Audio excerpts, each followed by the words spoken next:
তো hello WhatsApp guys, আপনারা কেমন আছেন? আশা করি অনেক অনেক ভালো আছেন। আমি অনেক অনেক ভালো আছি। তো আজকে কি নিয়ে ভিডিও যাচ্ছে তো আপনি সেটা দেখতেই পাবেন। তো গাইস, আজকে আমরা গেলে প্লেয়ার ঢোকাবো। এখন প্লেয়ার ঢোকাবো কারণ আমাদের মাত্র 2জন মেম্বার আছে। আপনারা যারা যারা গিলে ঢুকতে চান তারা এই ইউআইডিটা কপি করে আপনারা গিল্ডে ঢুকতে পারেন।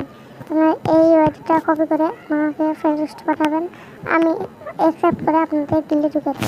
এখন আপাতত আমাদের গিল্ডে 2জন প্লেয়ারই আছে, তো আপনারা ইচ্ছা করলে আরও অনেকেই ঢুকতে পারবেন। তো এই ছিল আমাদের ভিডিও। তো আপনারা ভালো থাকবেন, সুস্থ থাকবেন। আল্লাহ হাফেজ।